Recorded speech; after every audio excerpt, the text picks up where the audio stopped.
Before this story continues, please allow me to make one thing absolutely clear.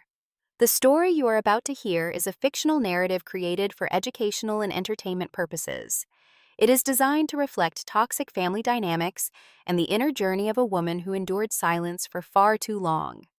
All characters' events, names, locations, and circumstances are entirely fictional and are not based on any real individuals or real situations. Any resemblance to actual persons living or deceased is purely coincidental. This content may be supported by AI tools during the creative and production process.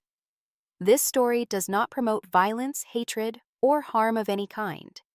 It is told to encourage empathy, reflection, and personal growth, especially for women who have sacrificed, endured quietly, and been hurt within their own families. The entire narrative is constructed to be advertiser-friendly, compliant with YouTube community guidelines, and not intended to defame, attack, or imply any real person or entity. It exists to explore emotional truth, not factual accusation. If you recognize a part of your own life in this story, please know that you are not alone. Many women learn early that silence keeps the peace, that compliance prevents conflict, that endurance is mistaken for strength. This story is told as a reminder that silence is not the same as peace. Sometimes, silence is simply the cost of survival. Thank you for being here and for giving this story your time. I am sharing it as a quiet reminder that boundaries are not cruelty, and self-protection is not selfishness. If you have ever had something taken from you under the phrase "for your own good," if you have ever been told to wait to trust or to be grateful while watching others benefit from what was meant for you, I invite you to stay until the end. And if your heart is touched along the way, you are welcome to share your feelings in the comments, or follow this channel for more stories about women who were overlooked, underestimated, and quietly resilient. If you have ever been told your family was holding something for you for your own good, comment one word: held. I am Harlow. I am 24 years old and I live in Raleigh, North Carolina. I work in a field where details matter, where checklists save time, where documentation protects people from expensive mistakes. I am the kind of person who double-checks dates, who keeps confirmations, who does not rely on promises that cannot be proven later. My stepfather, Glenn Mercer, has always described himself very differently. He prefers words like provider, protector, head of household. He speaks with moral certainty, the kind that sounds calm but leaves no room for disagreement. Everything he does, he says, is for the good of the family. My mother, Elaine, agrees with him by not disagreeing. Her favorite phrase is, "Do not make this bigger than it needs to be."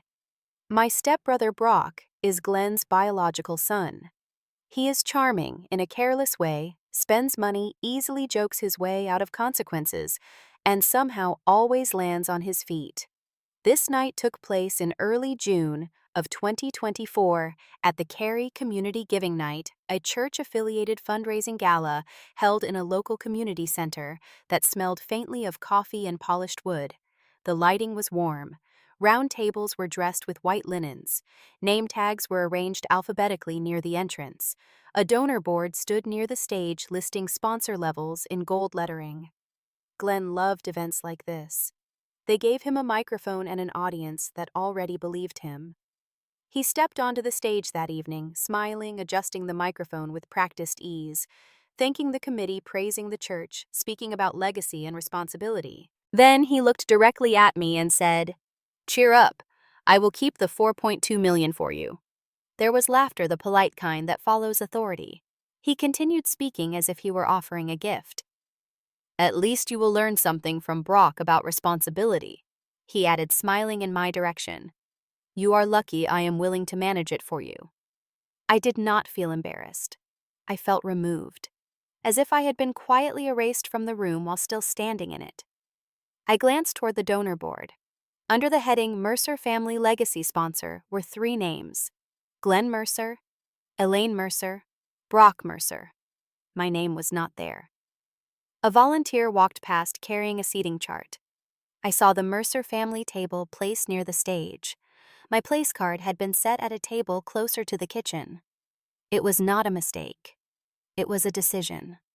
My throat felt dry. My hands were cold, but my face remained still. I did not raise my voice. I did not argue. I waited until the laughter faded and the room settled into expectation. Then I said you were not invited anymore. The words were not loud, but they cut the air. A chair scraped somewhere behind me. A glass clinked against another. Someone inhaled sharply. Glenn's smile did not disappear, but it froze. For a moment, no one spoke. That silence was the loudest part of the night. I did not explain myself. I did not defend my tone. I simply looked at him and then looked back at the donor board. I was not here to fight. I was here to let the system answer. I had already learned that arguing with Glenn only gave him more space to perform authority. Paper trails did not perform. They existed. I had prepared something he could not talk around. And that was the part he did not know yet. If you stay until the end, you will see that I never needed to insult him, raise my voice, or take anything back by force.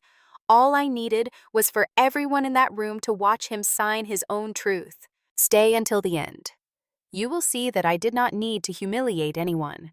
I only needed them to confirm what they had already done.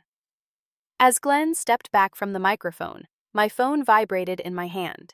A message preview appeared on the screen from a contact saved as Marla K.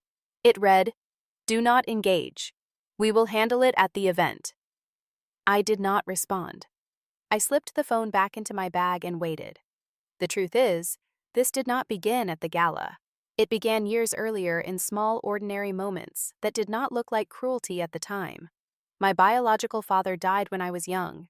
There was no dramatic scene, no long hospital goodbye, no mystery. He got sick, and then he was gone. My mother, Elaine, did what many women do when the ground drops out beneath them. She chose stability. She met Glenn within a year and married him because he promised order, security, and a future that did not involve uncertainty. When Glenn moved in, the house changed quietly. He brought rules first.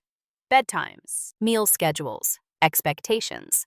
He spoke about structure the way some people speak about love. He called himself a provider. At first, I believed him. Brock was already a teenager, then loud and careless, always testing limits. When Brock broke rules, Glenn called it learning. When Brock missed curfew, Glenn said boys would be boys. When Brock wrecked his first car, Glenn said, "Mistakes build character." There was always a second chance waiting for him, neatly packaged with a lecture about growth. When I followed rules, no one noticed. When I brought home good grades, Glenn nodded and said that was expected. When I stayed late to help clean up after dinner, it was because I was responsible, not because I deserved thanks. The difference grew clearer as we got older. Brock dropped out of a class and Glenn paid for a tutor and called it an investment. I asked for help paying for a certification exam and Glenn asked why I could not just figure it out myself. Brock forgot deadlines and Glenn made calls to smooth things over. I met every deadline and Glenn said that was what adults do. The first time I questioned the imbalance, Glenn smiled and told me not to be sensitive. He said I should be grateful for everything he had given me. When I pointed out that Brock had been given chances I never received, Glenn laughed and said I was imagining patterns that were not there. Elaine stood nearby, silent, folding laundry or drying dishes, always busy when conversations turned uncomfortable. Over time, Glenn became sharper with his words. He did not shout. He did not curse. He used phrases that sounded reasonable until you realized how they landed. He told me I was dramatic when I asked for clarity. He said I took things too personally. Once during an argument about money for college fees, he said you are not a real Mercer anyway. It was not said with anger.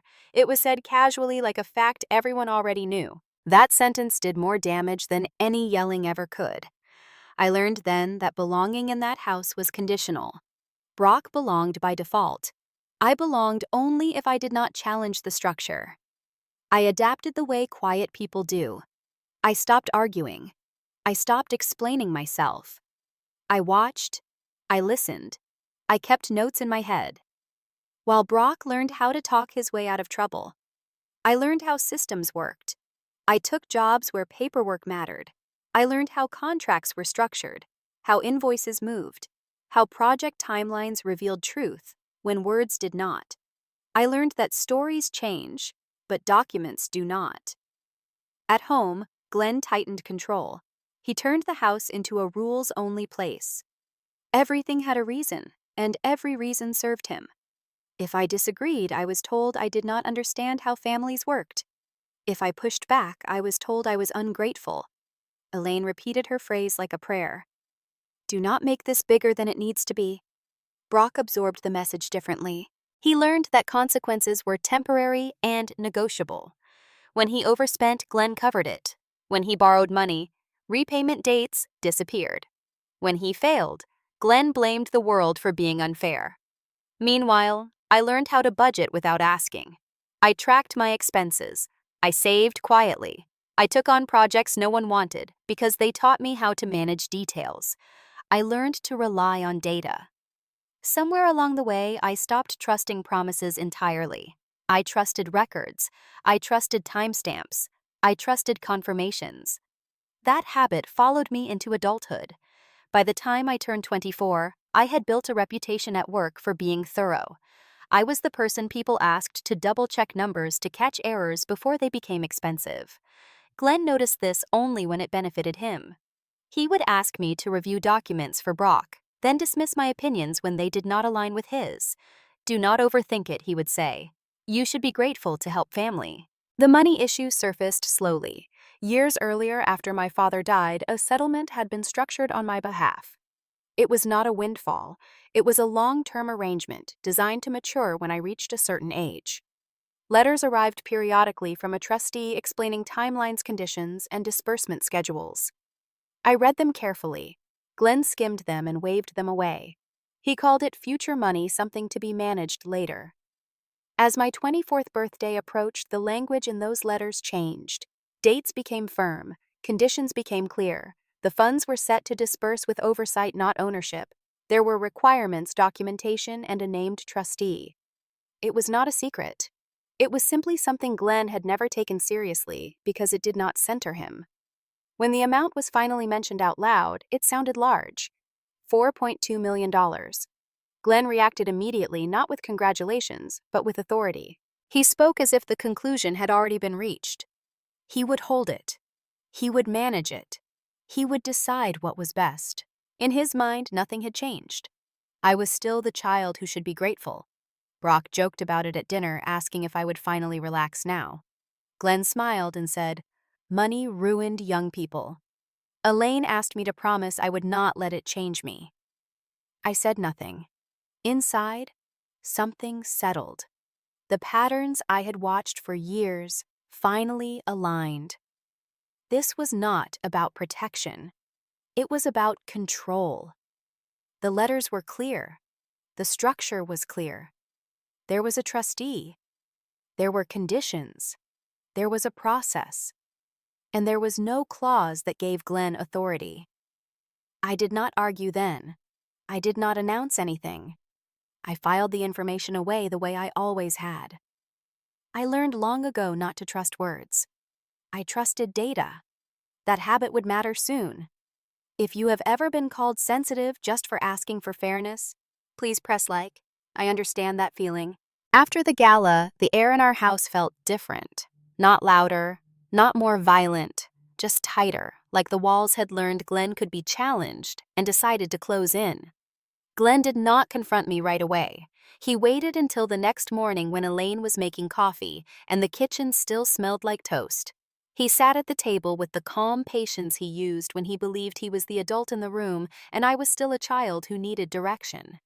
He spoke softly, almost kindly. "I am not upset," he said. "I just want to make sure you are protected." He repeated the phrase I had heard for years. "For your own good."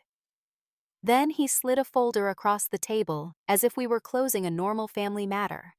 Inside were printouts of generic financial advice and a blank page with his handwriting at the top.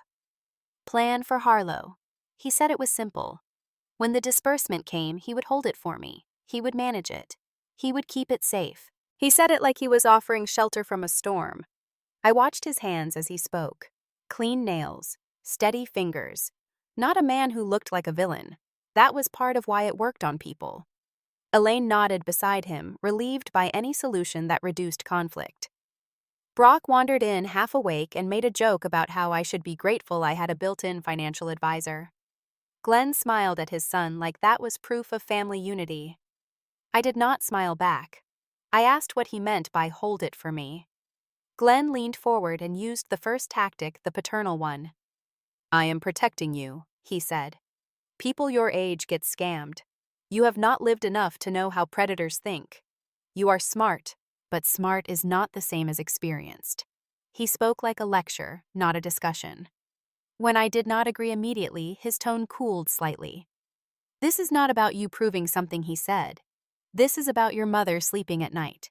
Elaine looked up at me with tired eyes, the kind that asked me to sacrifice again so the house could stay quiet. Glenn saw that look and used it. "If you loved your mother, you would let me handle this," he said, as if love were measured by compliance. My stomach tightened, but my face stayed neutral. I had learned not to show my reaction too quickly. Glenn moved to his second tactic, the legal-sounding intimidation. He spoke as if he knew how institutions worked, as if he had special authority simply because he was older. "Banks listen to adults, not kids," he said. "They do not take 24-year-olds seriously when it comes to large sums. They will ask questions, they will flag you, they will make it difficult.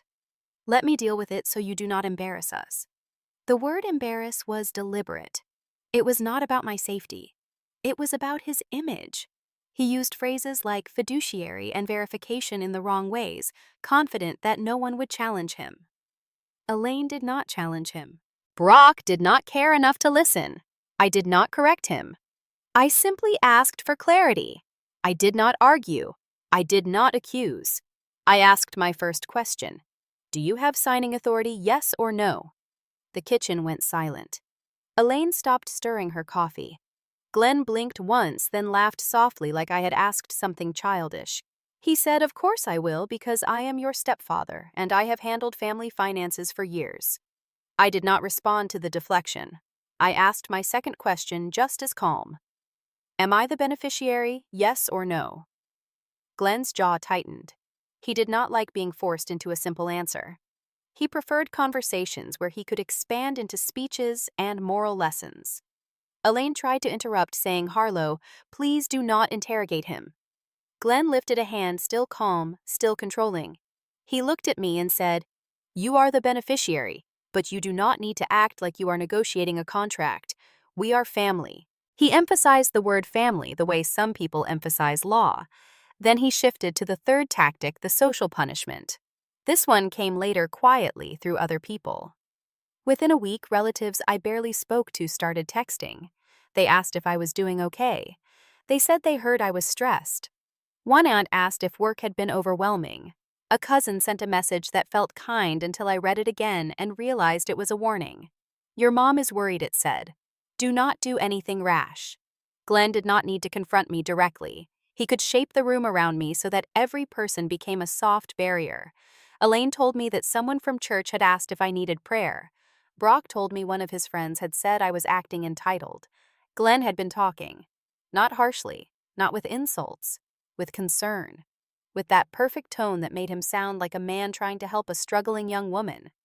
"People your age get scammed," he would say. "She is emotional," he would say. "She does not understand how serious this is." "Do not embarrass us," he would say with a sigh like he was carrying a burden. Every sentence was designed to make me look unstable and him look responsible. I did not fight the narrative in public. I did not send group texts. I did not post anything. I did not defend myself to relatives who had already chosen to believe the version that made their lives easier. Instead, I did what I had learned to do. I observed. I collected small facts. I listened to the patterns in the language Glenn used. It was always for your own good, always protecting, always family, always a warning about embarrassment. At work, years earlier, I had been assigned to a project where I supported a compliance officer, a woman who spoke in clean sentences and never raised her voice. She taught me something that stayed with me. Paper trails kill lies. People can argue with feelings. People cannot argue with what they signed. I never told Glenn I knew that. I never told him I understood institutions better than he assumed. I let him believe I was still the quiet girl who would eventually give in. That illusion made him bold. One afternoon, while Elaine was out, I walked into the living room and heard Glenn on the phone. His voice was different, practiced professional. He was speaking to someone at the credit union or a bank, giving my name, describing himself as my representative. He laughed lightly and said, "I am her stepfather, I handle these matters." When he hung up, he looked at me and did not apologize. He said he was just getting ahead of things, making sure everything was lined up. His calm confidence was the most alarming part, because it meant he was not asking anymore. He was moving without permission. And that was the moment I understood we were approaching a breaking point. When Glenn started making calls as if he could speak for me, I did not confront him in the hallway or demand his phone. I did what I always do when something feels wrong. I built a record, not a dramatic record, not a symbolic record, a practical one made of ordinary pieces that add up to something undeniable. That night, I sat at my small desk in my Raleigh apartment, the one I paid for myself, and opened a fresh document on my laptop. I titled it with the date and a plain name: Timeline. Then I began collecting what already existed. I pulled up my call log first. I did not need to guess when Glenn started. The pattern was visible. Missed calls from my credit union number on the same afternoons I had overheard Glenn speaking in the living room. I requested my call detail history through the app the same way you request a statement. I screenshot the entries and saved them with timestamps. Next, I opened my email and searched for any message that mentioned the trust or the settlement. I clicked into the raw headers, the boring lines most people never read, because headers tell the truth about where messages come from and when they were processed.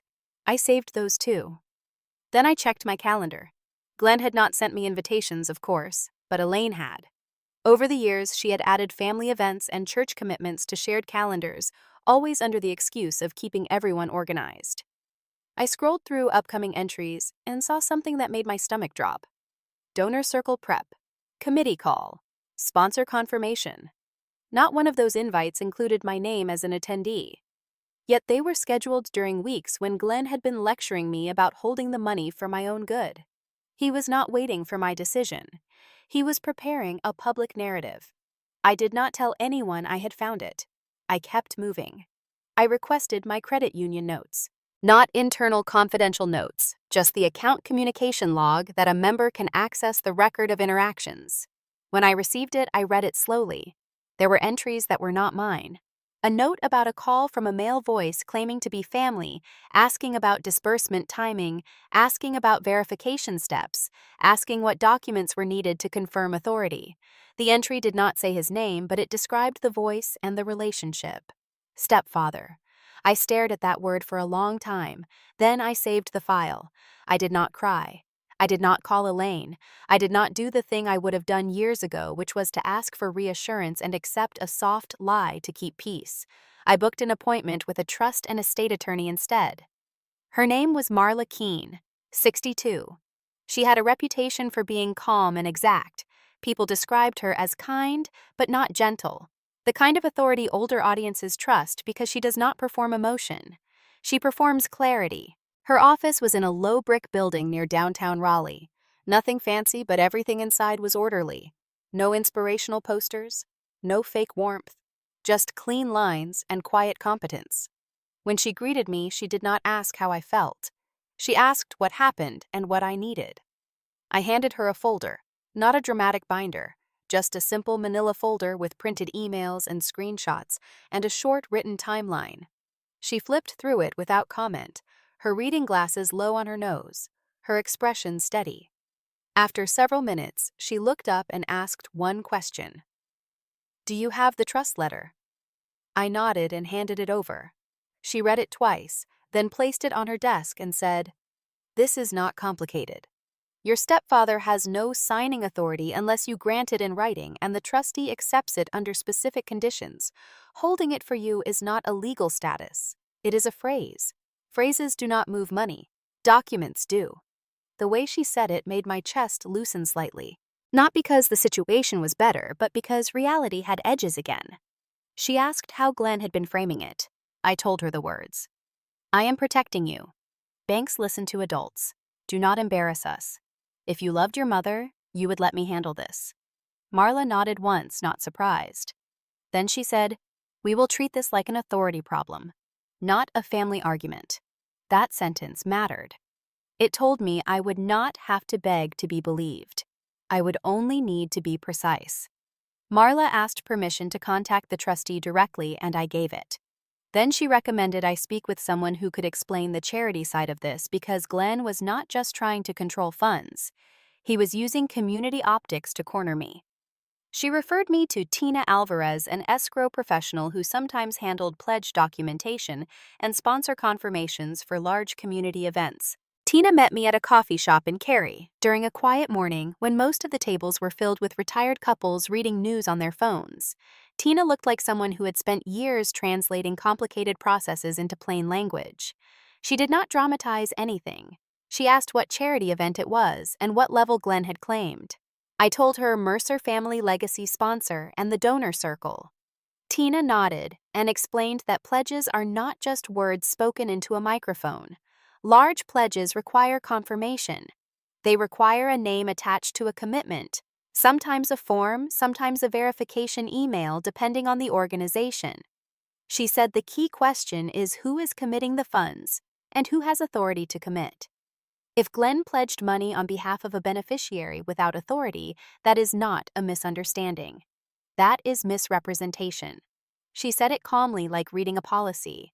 Then she added something that turned my suspicion into certainty. Many organizations rely on social trust. They do not want scandal, so controlling people use that.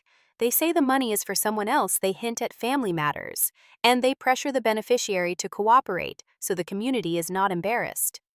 It is manipulation dressed as generosity.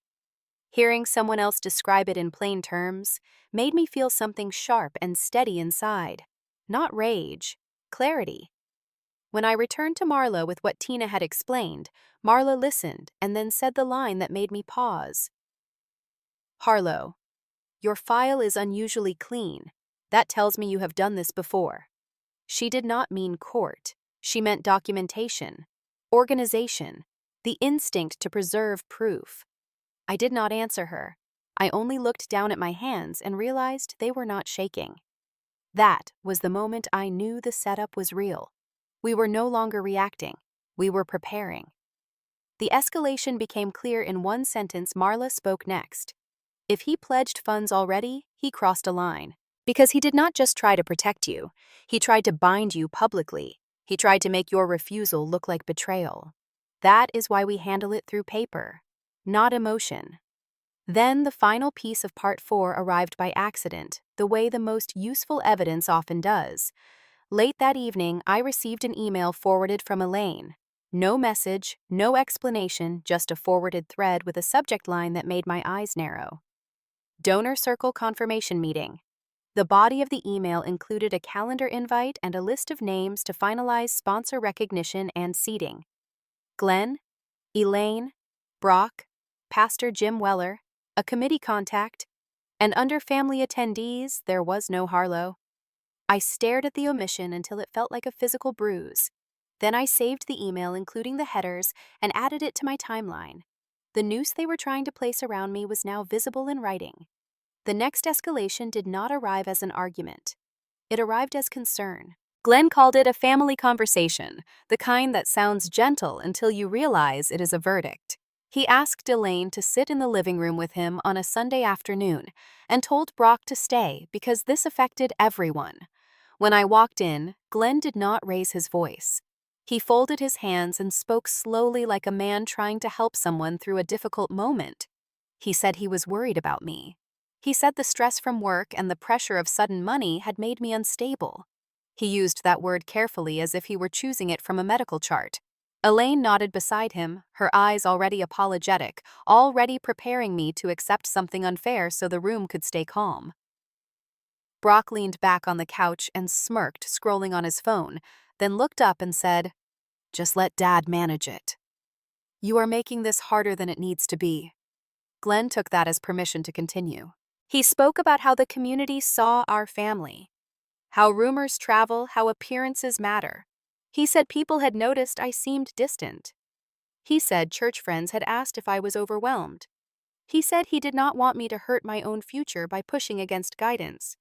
Elaine finally spoke, her voice small, asking me not to make everyone uncomfortable. "Please do not embarrass us," she said. That sentence landed harder than anything Glenn said. I felt something sink in my chest, a familiar ache because it confirmed what I already knew. When it came to choosing between peace and fairness, she would always choose peace, even if it cost me. Glenn shifted from concern to consequence without changing his tone. "If you do not cooperate," he said, "do not expect support. Do not expect family backing." He listed things that sounded abstract but were not. Invitations, introductions, recommendations. He said there were circles where my presence depended on trust, and trust depended on unity. "We can make sure you are not welcome at certain circles," he added as if he were offering a weather forecast. Brock laughed and said no one likes drama, Harlow. The word drama was used the way people use it to dismiss discomfort they do not want to examine. I did not argue. I did not defend myself. I felt the urge to explain, to lay out the facts, to show them the emails and the notes and the calendar invites. I felt the heat of injustice rise, and then I stopped it. I remembered what Marla had said. Authority problems are not solved by emotion. They are solved by process. The most painful part of that afternoon was not Glenn. It was Elaine. She did not ask Glenn to stop. She did not ask Brock to be quiet. She looked at me and asked me to compromise again. Her silence was a decision. I sat there and nodded once, just enough to end the conversation without giving them what they wanted. Afterward, Glenn told people he felt relieved. He told them we had talked things through. He told them I was taking time to think. The social pressure intensified quietly. Messages came in from acquaintances framed as kindness. Checking on you, heard things were stressful. Praying for clarity. None of them asked what I wanted. They assumed Glenn spoke for me. The humiliation was not loud. It was cumulative.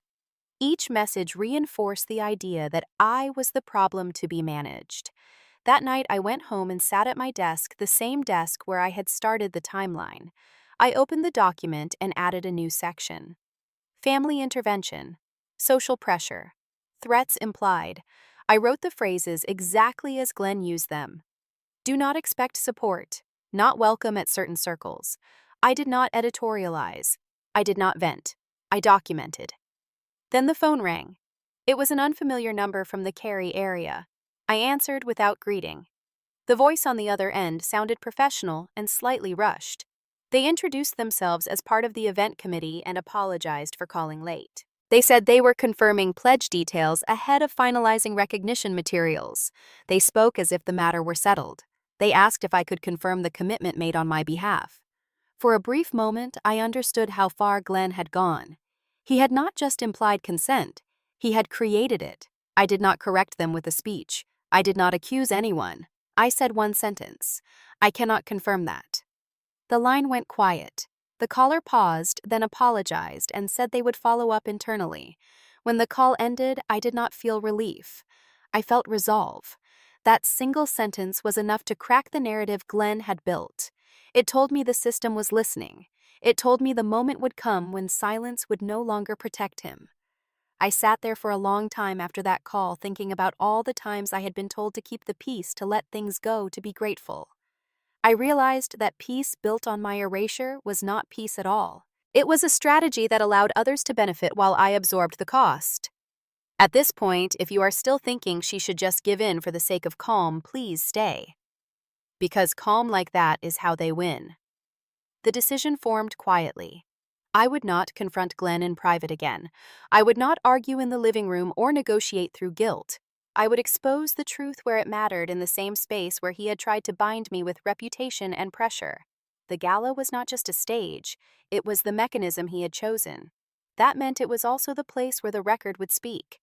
I added one final line to the timeline that night. Decision. Expose at the gala. Then I closed the document and slept better than I had in weeks, because the path forward no longer required me to be agreeable. It required me to be precise. Once I decided the truth would surface at the gala, I stopped thinking like a daughter trying to be understood and started thinking like a person preparing a clean sequence of steps. Revenge was not the word I used in my head. I called it prevention.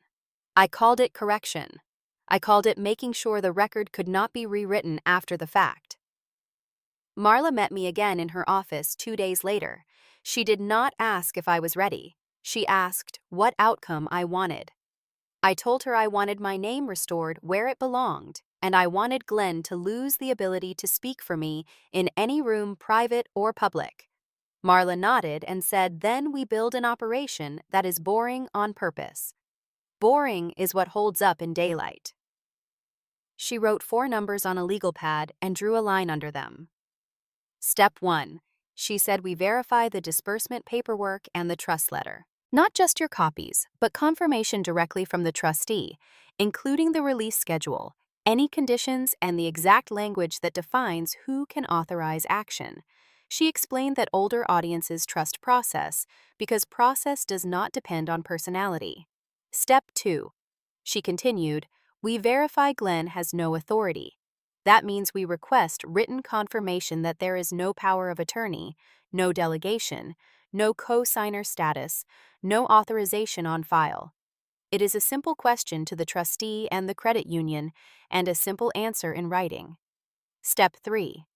She said we prove misrepresentation in the pledge, not your feelings about it, the fact of it. We need the donor pledge form if it exists, the confirmation email, any written statement that Glenn made on behalf of someone else, and we match it against the authority record. Marla said the goal is not to accuse him loudly. The goal is to make the organization correct the record in front of witnesses. Step 4. She said we prepare one question. One question that Glenn cannot talk around, cannot moralize over, cannot reframe as drama. A question that forces him to either admit control or admit deception. She looked at me and said, do you understand why one question matters? I did. It prevents a debate. It creates a moment. It turns the room from listening to his story to watching his answer. Tina Alvarez joined us on a call that afternoon. Tina confirmed she would be available at the event if her input was needed. She was clear about her role. She was not taking sides. She was a neutral witness who could explain the pledge process and authority requirements if asked. That mattered. A 50-plus audience trusts neutral professionals, especially when they do not sound excited about conflict. Tina said if the committee is presented with documentation that a pledge was made under false authority, they will correct the recognition list. They might request a private correction first, but if the pledge was announced publicly, the correction can also become public simply because the record must match reality. After the call, Marla asked me to practice. Not practice anger, practice restraint. She said your power is in being calm while the system speaks. You do not need to embarrass him. He already built the stage that will embarrass him. She had me rehearse a short response if Glenn tried to provoke me. I will not argue, I would say. I cannot confirm authority that does not exist. She had me rehearse another line if Brock tried to joke. This is not funny to me, I would say, and then I would stop speaking. She reminded me that silence after a clean sentence is often more effective than another paragraph. We also rehearsed the question. The question had to be simple, public, and impossible to spin. Marla suggested wording that pointed to the donor board, the list, the seating chart, the literal proof the audience could see. When I practiced it out loud, my voice sounded unfamiliar to me, not louder, just steadier. While the operation took shape, Glenn's behavior shifted. The same man who had spent years confident in private control began to show small signs of fear about public light. He did not apologize. He did not soften his stance. But his messages became strangely gentle, as if he had suddenly remembered how to sound like family again. The night before the event, he texted me, "We are family. Do not ruin the night." The sentence was wrapped in sweetness, but I could feel the edge underneath it. It was not a request for peace. It was a warning. It meant he sensed something could slip from his control in front of the wrong people. That message confirmed what Marla had predicted. He was approaching the point where public perception mattered more than private authority. I did not respond. I saved the message with the timestamp. I added it to my timeline. The committee materials arrived in my inbox through a forwarded thread Marla obtained. Not stolen, not hacked, simply requested through the proper channel as part of sponsor verification. There was a draft of the donor recognition list, a schedule for confirmations and names of committee members assigned to finalize seating and sponsor signage. One name made me pause. Dr. Randall S. He was listed as a local board member involved in confirming major pledges. I did not mention him to Elaine or Glenn. I did not even mention him to Marla at first. I stared at the name and felt a quiet flicker of familiarity. Months earlier at work on a compliance-heavy project, I had sat in a meeting where a Dr. Randall S. had been consulted as part of a community oversight initiative, a professional who cared about transparency and hated reputational games. The connection was not something I could leverage by name-dropping. It was simply another reminder that Glenn did not know who existed in my world beyond his. I kept that thought to myself. The plan did not need it. The plan needed paper. The final step was preparing the moment itself. Marla reminded me that the goal was not to win an argument. The goal was to force the record into daylight. She said, "You will feel your heart race when you stand up. That is normal. The difference is you will not speak to impress anyone. You will speak to anchor the facts. Tina will confirm process. The committee will correct the list. Glenn will lose the ability to pretend this is family drama because it will be procedural." I wrote my lines on a small card and practiced them until they felt natural. Not theatrical. Simple. Then I wrote one final sentence at the bottom of the card for myself alone. Do not react to emotion. React to the system. The morning of the gala, as I got dressed, I did not feel excited. I felt focused. I looked at the saved emails, the headers, the calendar invites, the credit union notes, the voicemail transcription Tina had explained how to request, and the committee call log. It was all ordinary. And that was the point. Ordinary evidence is what breaks extraordinary manipulation. Before leaving my apartment, I texted Marla one line. I will not argue. I will ask for signatures. The gala unfolded exactly the way Glenn liked things to unfold. Warm lights, round tables, neatly printed name cards, a donor board positioned where everyone had to walk past it before sitting down. Cary Community Giving Night always carried the tone of polite generosity, the kind of event where people congratulated one another quietly and measured their words. Pastor Jim Weller stood near the podium, greeting familiar faces, thanking sponsors, shaking hands with practiced ease. I arrived alone and took my seat without drawing attention. From where I sat, I could see the donor board clearly. Mercer Family Legacy Sponsor was printed in clean, bold lettering. Beneath it were the names Glenn Mercer, Elaine Mercer, and Brock Mercer. My name was not there. The absence felt deliberate, like a hand pressed against my chest. Glenn moved easily through the room, laughing softly, accepting nods of respect. When he reached the microphone, the room settled. Pastor Jim introduced him as a devoted family man and a pillar of the community. Glenn smiled the way men smile when they believe the room belongs to them. He thanked the organizers, spoke about responsibility, about stewardship, about doing what is right for the next generation. Then he said the line he had practiced. "Cheer up, I will keep the money for you." The words were framed as kindness, but they landed like a leash. There was a ripple of approving murmurs. I stood. I did not rush. I did not raise my voice. I said one sentence. You were not invited anymore. The room shifted. Chairs creaked. Someone cleared their throat. The silence that followed was not hostile. It was curious. Glenn turned toward me, his expression tightening just slightly the first crack. Before he could speak, Marla Keene stepped forward. She did not ask permission from Glenn. She addressed Pastor Jim and the committee calmly and asked for 60 seconds. She did not argue. She did not accuse. She handed over documents, printed confirmation from the trustee, written verification that no authority had been granted, a copy of the donor pledge form, a confirmation email with headers visible. Each page was plain. Each page spoke for itself. Tina Alvarez stepped beside her when invited and explained the process in a clear, neutral tone. "We cannot accept authority that does not exist," she said. "If a pledge is made on behalf of someone else, the organization must verify that authority before recognition." The room leaned in. This was no longer a family moment. It was a procedural one. People began to understand what they were watching. The first layer of embarrassment surfaced as heads turned toward the donor board again. People noticed the gap between the story Glenn told and the names printed in front of them. The second layer followed quickly when the committee read aloud the confirmation email showing Glenn had signed on behalf of another party. On behalf was the phrase that hung in the air. Glenn tried to smile it away. He said there must have been a misunderstanding. He said he was only helping. That was when I asked the question. If it was for me, why am I not on the list? The words cut through the noise without volume. Glenn opened his mouth, closed it, then spoke without thinking. I decided what was best. The sentence landed heavy. It was not shouted. It was not cruel. It was honest. And it was everything the room needed to hear. The committee did not react emotionally. That mattered. They asked for the pledge to be corrected immediately. Pastor Jim nodded and said the recognition would be updated to reflect verified commitments only. There was a pause when Elaine looked at me. Not with anger, with something closer to grief. That moment slowed everything down.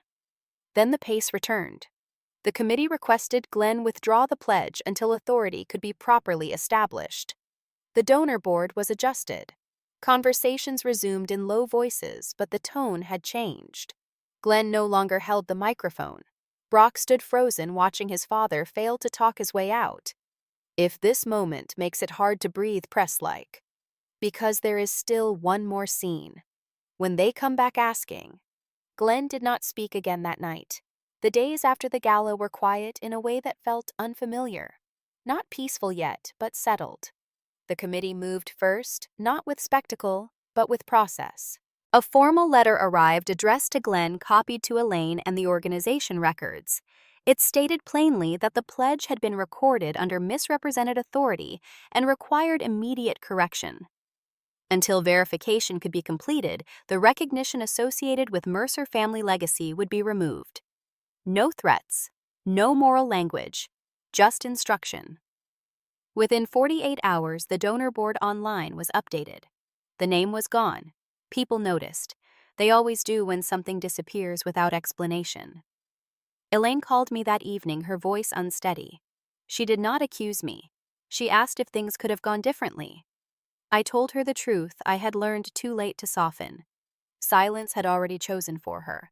She cried not loudly, but with the kind of restraint that comes from realizing complicity has a cost.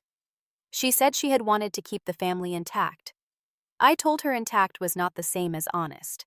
That conversation ended without resolution, but something had shifted. She could no longer tell herself this was a misunderstanding. Brock unraveled next, not dramatically but predictably. The money that had been treated as inevitable vanished from his plans. The car upgrade stalled. The lease he had hinted at became uncertain. His tone changed when he spoke to me. Not apologetic, just transactional. He asked questions that revealed expectation, not concern. When I did not fill the gap, he grew resentful. That resentment showed me who he was when comfort was removed. Glenn did not lash out. He recalibrated. He called the committee to request a meeting, then canceled when he realized the terms would not bend. He told friends there had been a clerical error. Few corrected him. Fewer believed him. The power he relied on had always been the assumption that he spoke for the family. That assumption was gone. I focused on practical cleanup. With Marla, I finalized the financial structure the way one finalizes hygiene. Accounts consolidated, disbursement schedules confirmed, access limited to me, notifications enabled, nothing flashy, just clean. The trustees sent confirmation letters. The credit union updated notes. Every step was documented. I did not announce it to anyone. I did not post. I did not explain. I simply removed ambiguity. The effect rippled quietly.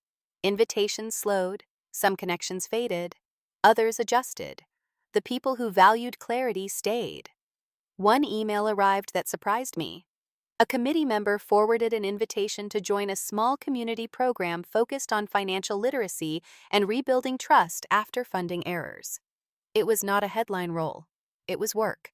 It was alignment. I accepted without ceremony. It confirmed something important. My value was not the money. It was the way I handled it. Glenn noticed the shift. His messages softened. He asked how I was doing. He said family mattered. The edge was gone, replaced by caution. It was the first sign he understood he could no longer command the room. The first sign of what comes next. Audacity return. Glenn found me on a Tuesday morning at a small diner near my apartment, the kind with chipped mugs and a counter where regulars sit quietly. He waited until I finished my coffee before speaking, as if patience could rewrite history. He said family first, said we had been through enough, said misunderstandings happen when stress and money collide. His voice was softer than I had ever heard it practiced in humility. Then the real reason surfaced, not as a confession, but as a request dressed in concern. Brock had signed something he should not have: a car contract, a lease extension, a debt that assumed money would arrive. Glenn said he needed my help to straighten it out. Not a gift, he insisted, just assistance to keep things from getting worse. I listened without interrupting, watching the way he avoided my eyes when he mentioned amounts and dates. When he finished, I said 2 sentences. You do not get to erase me, then cash me. You were not invited. That was the boundary. He blinked, tried to respond, then stopped. There was nothing left to negotiate. If you want the next chapter of quiet justice, comment, invited.